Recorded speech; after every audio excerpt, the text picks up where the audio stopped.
So my son is going to running camp. And, it's like a cross country camp.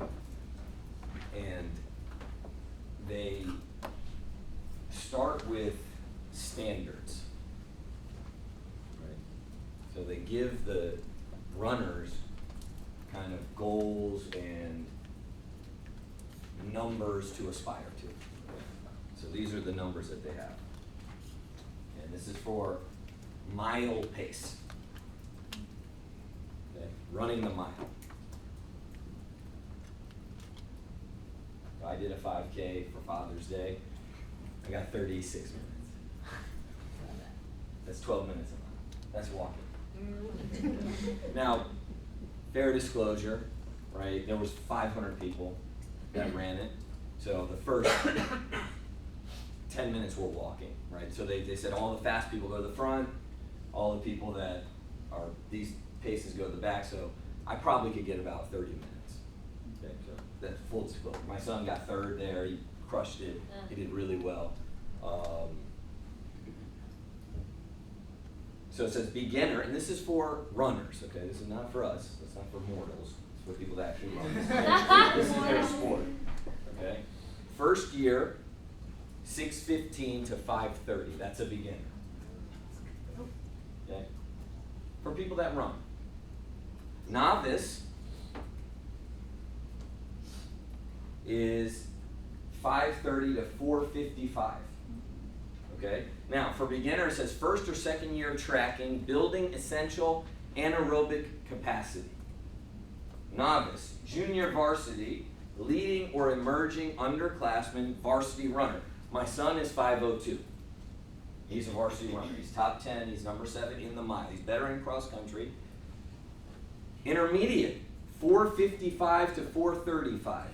Strong varsity point score.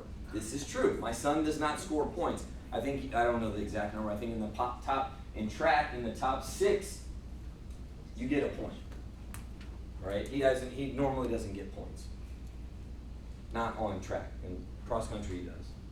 Strong varsity point score, highly competitive at local dual meets.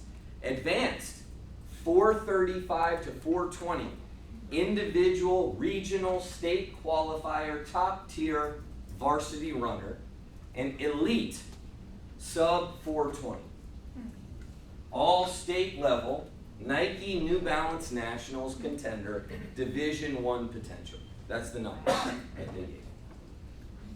Okay?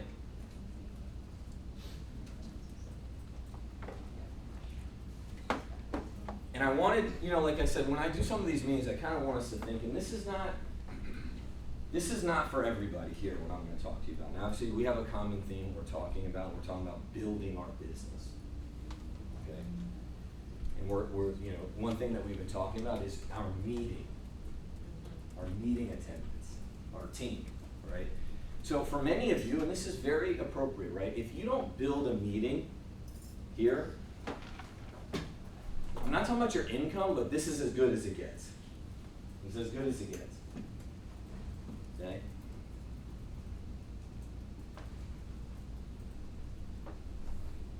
My wife went on a trip last week. She was gone, and I was home. My mother-in-law was with me, and I was home watching the kids. She helped me a ton. I tell them, she's like, hey, what do you do? I said, nobody knows, man. That's why I make so much money. No one can figure this out. Right? What do you do? Like, what time do you have to get up? What time do you go to the office? Why are you on the phone? Who are you talking to? Right? Just puzzle.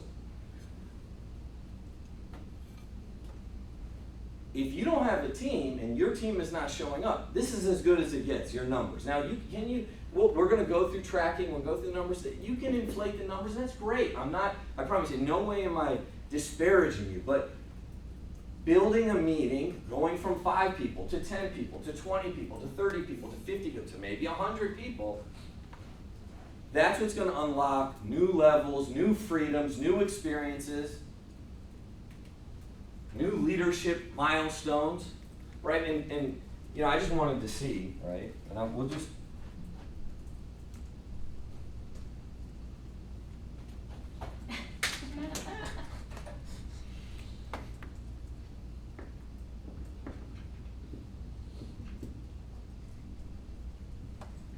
I don't care about titles. You know that. I've never said, I never even say RVP. Yeah. You should not care at all about your title. But I'm going to put this because I want to establish some standards here. We'll just go C standard. We'll just go, what's a C? We'll do A and C, okay? What do you think the number, Samir, I'm going to ask you because I want you to think about this. I'm not saying an A, okay? And I don't want you to put, I want you guys to do what you think, okay? What you think, if you're meeting a test. Mike Sharp says your ability to assemble a team in one location. That's what Mike Sharp said. I have multiple locations starting from one. Right? So if I say, hey, and I'm not even going to take credit, if I say Jen has a location, which she does, but she started here with me 4 years. Right? Have I, and I'm not saying for you to do this. Okay? And I'm not proud of this. Okay? Have you ever come to a meeting and I yelled at you? Did you cry? Yes. Why? Because I came late. Because you came late. Right? Now, have you ever, she came through a fire. She came late. She's on a bus coming late. I heard it. And I got in her shit. Right? So, when you're coached through coming and being exposed, right? And I'm not I'm not proud of that. I'm not, oh man, I made somebody cry. I'm just saying, we had a tough conversation because she was late, and she, when I say crying, it's not because she's over emotional. We lay our life on this, man. When you're an entrepreneur, you lay it all on the line, dude. You quit your job, you borrow money, you're in debt, whatever it is, you're trying to pay your bills, you got rent to pay. Sometimes it's even more than personal pride, and you're late, and we have that relationship. I don't even know if we had that relationship at that time, but why am I saying this is, her coming through this farming system of what it's like to grow a meeting with people here, excited, enthusiastic, ready to go through a wall. And Mike Sharp said, your ability to assemble people in one location. Christian David said this to me. He said, Shaq, if you want to double your income, double your attendance. That's what he said to me. I said, hey man, how do I get my income up? He said, have a system and double your attendance. That's what he told me. He said, this is the best way to get your income up.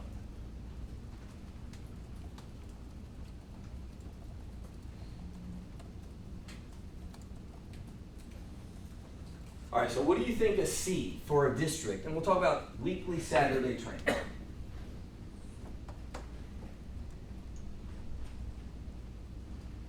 This is for builders, right? This is for people that want to grow a business. I promise you, we have people in here, some of them are newer, some of them are agents, some of them are productive. I'm not talking to you, I promise. I'm saying somebody that wants to have districts and divisions and full-timers and people win trips and pour into people and have influence over people and have ring wearers on their team, have watch wearers on their team. That's what I'm talking about. And Samir, I mean this because sometimes, and this is me being sincere, I don't want you to put these numbers because of our guys and even our base shops, right? Because we talk. Samir's like, dude, I had this many people. We don't inflate, right? This isn't social media, right? Hey man, I benched this in 2008. We don't care. Oh we talk about these numbers on set. And by the way, all these numbers, you could do it. Hey, what's the elite squat, right? You could say that. What's the elite 5K time? And you could put it in and they'll give you all the numbers for a 16-year-old boy, for a 21, anything. What's the elite bench press? They'll give you by numbers, right? So we have to know these numbers. So don't, and I'm telling this to Samir, don't even put maybe it'll hurt my feelings because I'm not even an A. I mean it. Because we can't Right now, we don't have to overcorrect. We don't have to undercorrect. What do you think a good number is? Write down. We'll have people. I want you to write.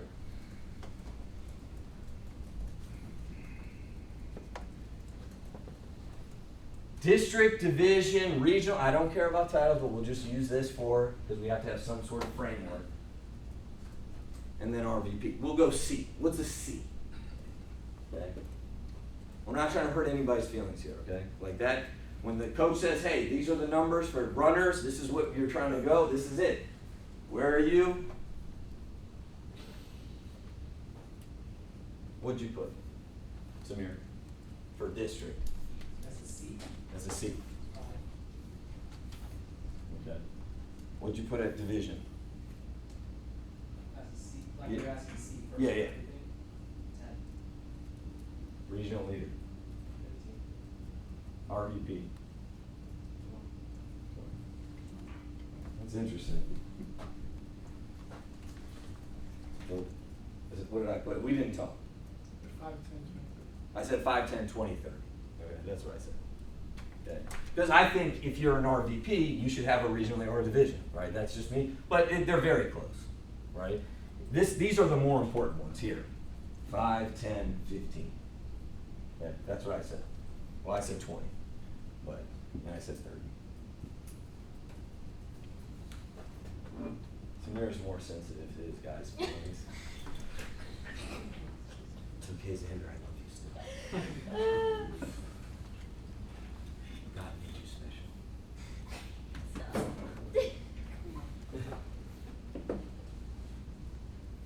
Okay, what's an A? What do you think an A is?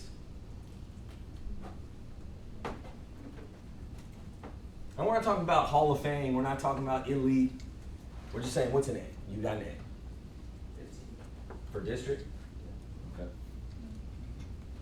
Division? I had 30. Okay. Regional? 50. 50, and then RDP?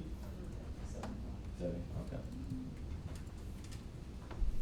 We'll just focus on this, okay? Now, curious, okay, and you can send me your numbers later, okay, what you thought, but how many people had the C numbers higher than this?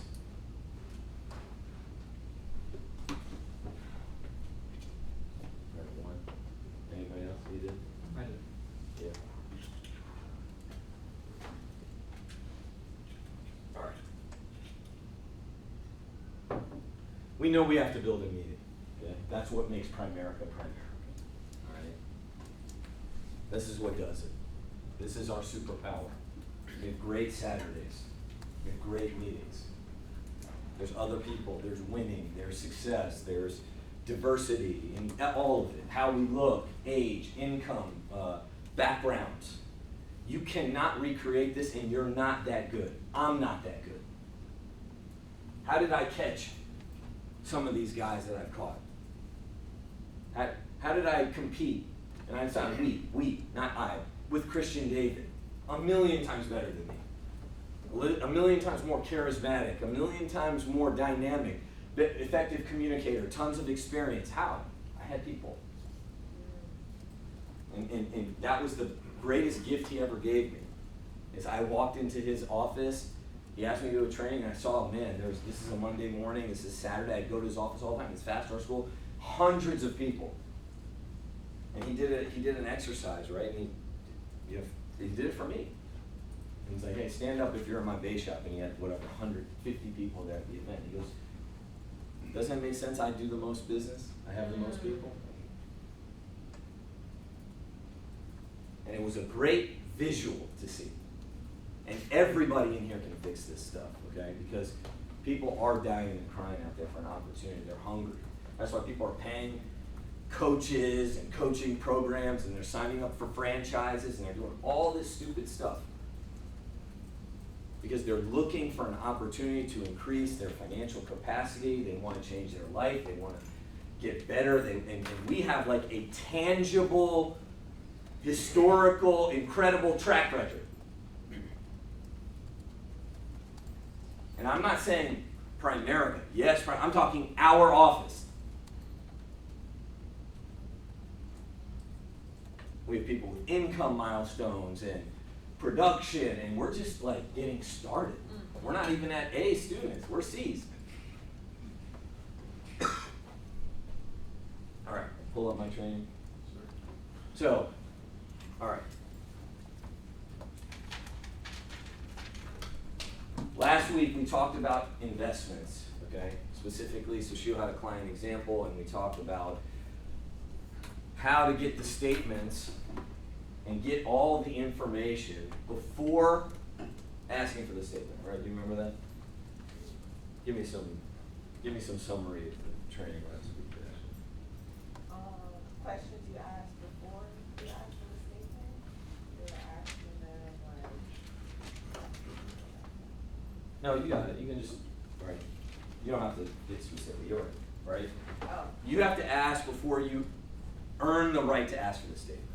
Right? You have to get a full picture because you do not want your appointment or your carryback or the close, depending on the statement, you might not get it.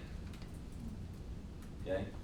So when we talk about meeting attendance, and I've done this wrong a lot, okay, a lot, too many times to count.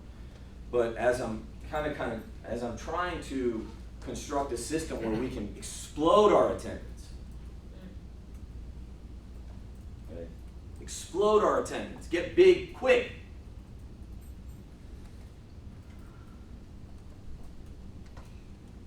You know, like when one of the first conventions, me and Samir were right there, we talked to Mike Sharp. He said, hey man, we're trying to get big. And he goes, get big fast. I'll never forget that. He goes, get big fast. He goes, I did 100 grand in my base, I was 27. Standing right, no one knew him. Everyone's huddled around all the other guys. Mike Sharp is just sitting there, inconspicuously. Me and Samir go up talk to him, and I'm, beating my, I'm a big regional leader, or whatever I was saying, right? And I'm talking to him, he goes, get big fast. He goes, get big fast. That happens by exploding your meeting. So there are a couple secrets, okay? Number one is new people bringing people, right? Samir went over this a couple weeks ago, new people bringing people. New people are excited, they have great vision. You gotta get your new people to bring people.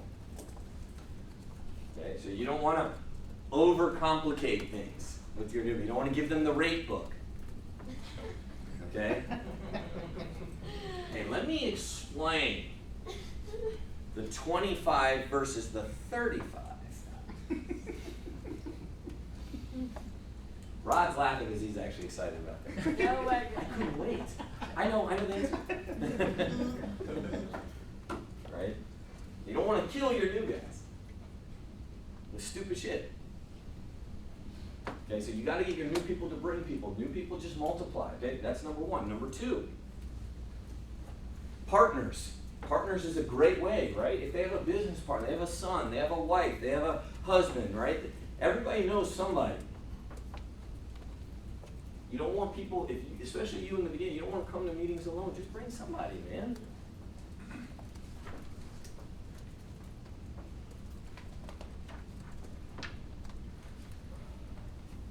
And then third, young people, right? Every office, every school I go to, people winning, they're always young, right?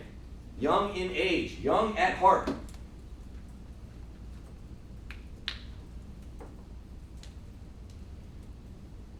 $20, $25, $30, obnoxiously young. If they're not up there and you're not cringing everything they say, you're a meeting stool.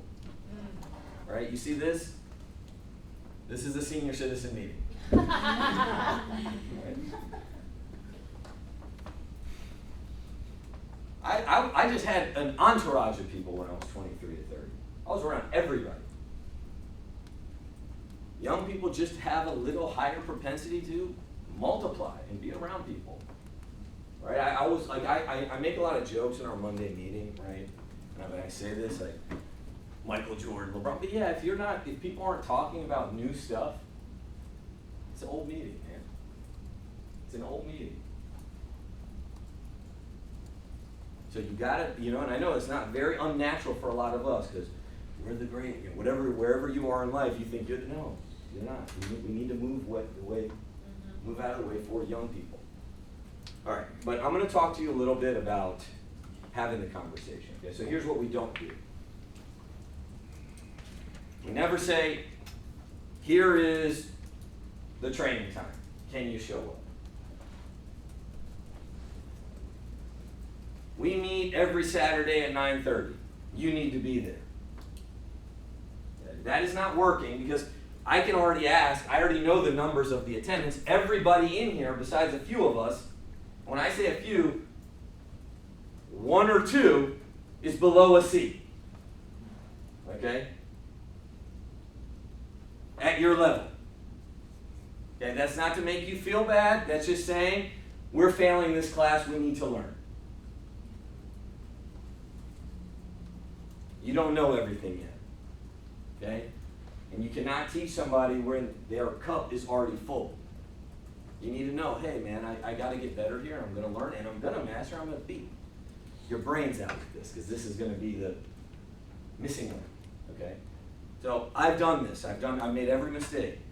Vicki, you need to be here at this time. This is the training, blah, blah, blah. That's not how it works. Just like the statements. That's why I brought that up. It's very obvious. When we do it with life insurance, when we do it in investments, you never ask right away. It puts you in this awkward situation with the client where they're combative. You don't do that. You are laying traps. You're asking questions. You have curiosity. You're getting the full picture before you get the commitment. Write that down. Get the full picture before you get the commitment. Because your automated response, like when we talk about setting appointments, Robert, what would you say? I always ask. I want to hear what they think setting an appointment is. And I say, hey, and I'll overcome it. I'll stump the recruit. Then I'll say, hey, if I gave you the word so we could set an appointment, we have 100% success rate. You want to know what that is. Now he's more amenable. Now, like Bruce Wells says, the kid's got to want to take the medicine.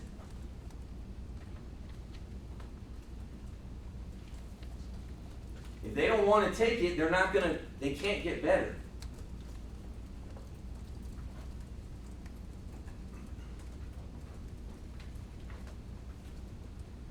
So we're going to ask. They don't know why we're asking. So when you don't say, here's the weekly schedule. Don't do that.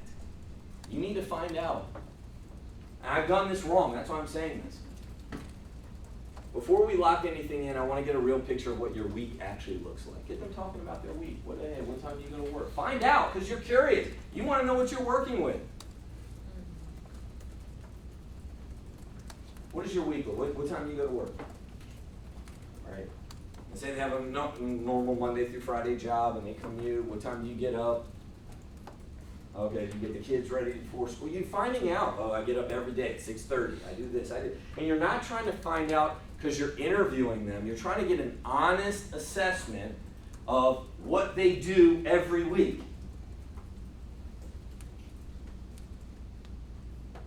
If their schedule is important, if they're early risers, if they commute an hour to work every day, if they have a different schedule, well, 4 days a week I'm in the office, 1 day I'm at home, I have a retail schedule, so 3 days a week I work night shifts, whatever it is, you got to find out. You don't just say, hey, Robert, here's Saturday morning, you should show up. Oh, you didn't show up? Oh, Alex Lamosi says you're a loser.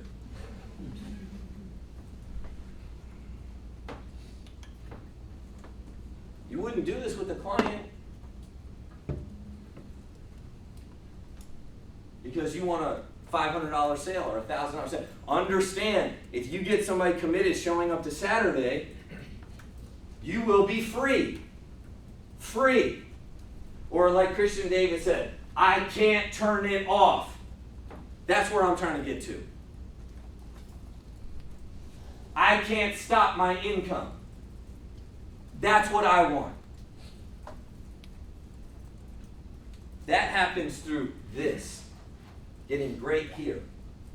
Before we lock anything in, I want to get a real picture of what your week actually looks like. Not the ideal version, but walk me through your week. Okay? Now, what are you listening for? Okay, write these down. It's not in the slides. Late nights. Social. Right? Obviously, we're going to gear this eventually to Friday and Saturday. But you're looking for kids, second job.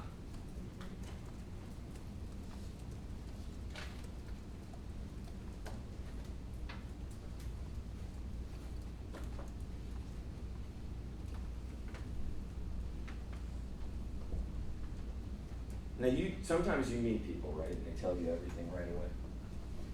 Right? I get hammered every Friday. Right? Did I ask him? Oh, really? Where do you go? I'll tell you where I go. Oh my God. DC Smokehouse. Stop. Silly, right? You know, it's kind of gray and blurry, but I remember you. Oh my gosh.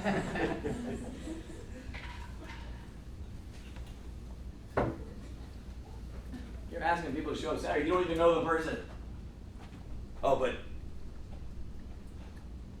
they signed up though, so they're in. Is that working out? What was that? What was that? No. No. Right? I'm not trying to make you feel. I'm just understanding. Like, people will pay the money to get you out of their face.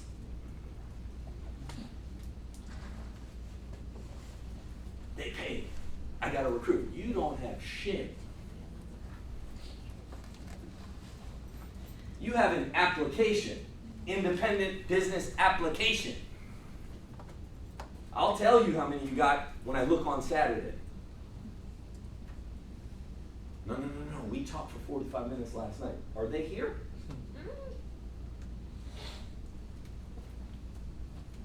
This is what I'm teaching you.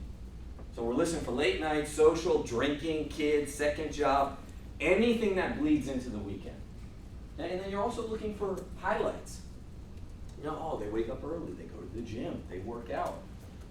I drop my kids at school. I like involved parents, I like involved people, I like organized people, I like hustle and bustle people.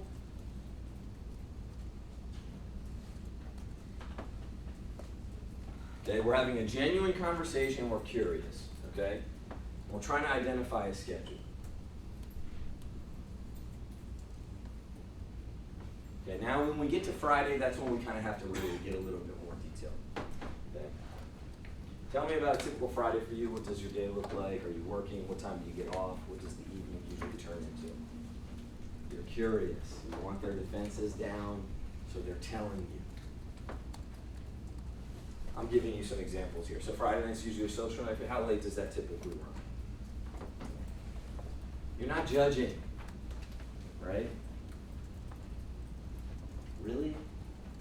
Here, let me send you this Instagram reel about how toxic it is to go out on Friday. Yes, I know. I'll need that at 8:45. That's not normal. Okay. Yes, somebody. I'm up at 2 o'clock. Okay, it's not about you. You're asking the person, right? How late does that take? Like, are we talking 10 o'clock? Are we talking 2 in the morning, right? Oh no, like 11 or 12, right? So you got the kids on Friday night. Does that usually mean an early night, or does it depend on the week, right? You're just learning about them. You work Fridays, what time do you usually wrap up, and does a week drain you by the time Friday hits? Okay. Now walk me through Saturday. What does that morning actually look like? Like, from what time you open your eyes, what's the routine? You're not trying to lead them. You're trying to hear and listen.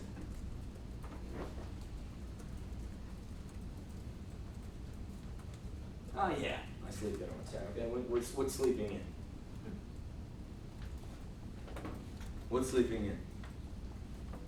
Huh? What's sleeping in? 10, 11? Yeah. Who says sleeping in is 10 or 11? This is fair. Okay. Who says sleeping in is 12 or 1?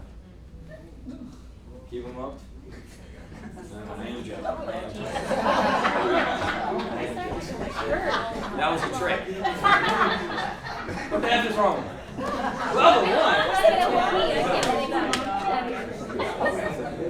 Listen, let me also give you a tip. If I say I'm not judging, I'm judging. 1,000% judging. Right? 1,000. Like super, extra judging. Yeah. Like extra. Like as much judgment as possible. But some of you raise your hand with a big smile. Good. I like that. Own it. Right. 12 or 1. Yes. Are we talking 8, 9, 10? And when you get up, what's the first thing that you do? Great. Great. It's a great question. I hit the gym. I go for a walk. I get up and then I stay in bed another hour. Right? You're just trying to see what you're working with. Is that something you do alone, or is the whole family up? Is this a routine you have with your kids or your spouse, or is it just on your own? You're really trying to get a picture, man. What time does that usually happen? Is that a morning thing or afternoon? Say they're running errands, or they go to, we go to the store, right? My wife does her thing, and I with the kids. This is stuff I know, right? I talk to people at the bus stop. I talk to people, and I'm just using kids. Some of you guys, hopefully, a lot of you don't have kids. That means we have a lot of young people, right? This is all social. What's Friday night? What's this? What's that? Right? Obviously, I have my lens, so this is the conversations I'm a part of a little bit more, but that doesn't mean it's for you. You gotta probably unpack Friday night and what time they're getting up on Saturday. What time is that usually, and how long does that run? Is that a non-negotiable for you? Is that something you could shift to later on? If they're running errands, right? You have to respect their habits regardless of what they are. You have to respect their habits.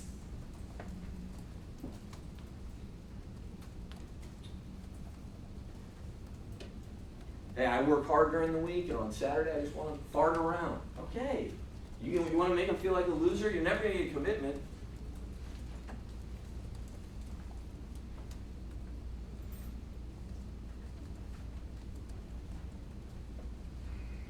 We want, ideally, unstructured on Saturday, meaning so they can have a commitment here. It's slow, and it's kind of like an unprotected morning. They can do that. That's what we want. Okay, which is going to be true for most people. Okay.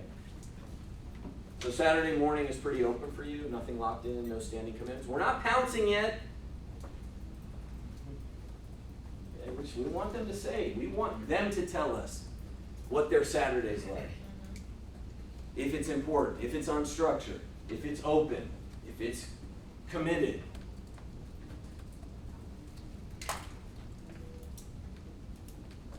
Here's why I'm asking all of this. I want to set you up to actually win, not just sign you up and hope for the best. So I need to know what we're working with before I ask you, and you can say to commit to something, to protect something, whatever it is.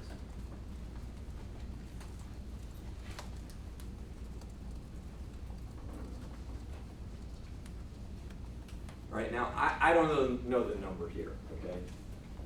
I just put 90. You could put 30. Bruce says 30. Okay? So here's what I want to ask you, not forever, just for 90 days. What would it look like to protect Friday nights a little, if they have Friday, right? So Saturday morning becomes easier, right? Like if Xander says, man, I'm up Friday, then I have to go through a different day, right? Say he's, no kids and he's out Friday night. I'm like, hey, how do you usually feel Saturday morning when you're out at 2 or 3, whatever, if you're out, just at the bars or whatever you're doing at Friday. And I'm not, like I said, I mean it, I'm not making him feel bad about it. Saturday you feel kind of sluggish and I want him to tell me, yeah, kind of fuzzy on Saturday morning or whatever it is. Yeah, I just kind of get up, or, you feel like productive. I'm asking him because I want him to say, yeah, I'm unproductive, or I don't feel great about Saturdays, or yeah, usually if I do something on Saturday morning, I feel better about it, whatever, right? So here's what I want to ask you, not forever, just for 9 days. What would it look like to protect Friday nights a little differently so Saturday morning becomes easier? Not eliminating your social life, just being intentional about it. Okay? And I'm not even trying to be funny, okay? Obviously, yes, I'm going to err towards young people, but we got old asses out too. Okay? Like, we need to home.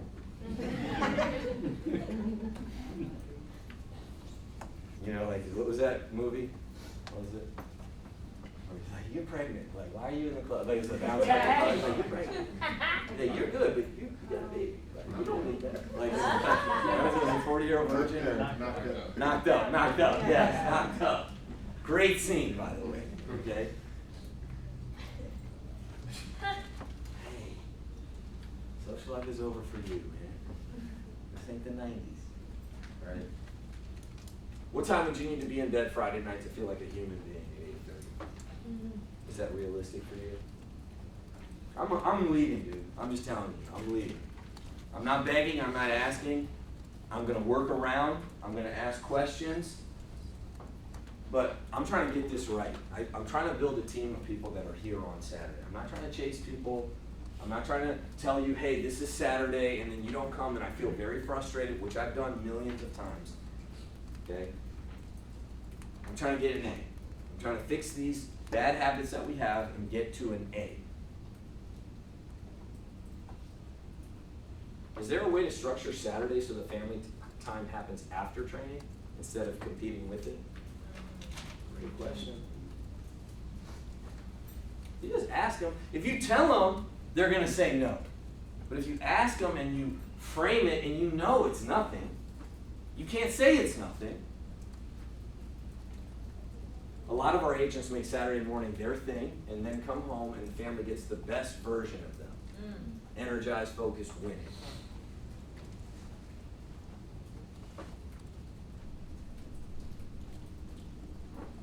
I appreciate you being honest with me about all of this. Most people just say what they think I want to hear and then disappear after the second Saturday. You being real with me tells me you're serious. Okay, so let me be real with you. Saturday morning is where this business is built. Not eventually, from the very beginning. The agents who protect that time, who show up before it's paying off, before it's convenient, before they feel like they've earned the right to be here, those are the ones who build something. Those are the ones we invest all our time with. And if you don't feel comfortable saying that, you say, hey, my broker, you know, this is Jen, this is Samir, this is Josh, this is Sheila, whoever, you know, whatever. If you want, use me. We're going to look for you on Saturday. You just walked me through your entire Friday night, Saturday morning. I heard nothing in there that actually prevents you from being in that room at 9:30. Great line.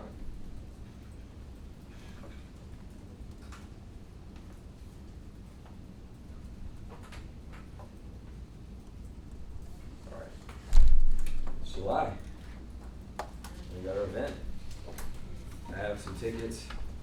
You need them. Don't wait till the last minute. We got op Wednesday. We have op on Saturday. We're not having Super Saturday because we have our big event on the 18th at the Dulles Hyatt. So get in all your recognition, get in your tickets, attendance, top turnout, promotions, income milestones, all that stuff. It's going to be an awesome event. And we're going to have a great July. All right. Anything else in there? All right, team up. 1, 2, 3.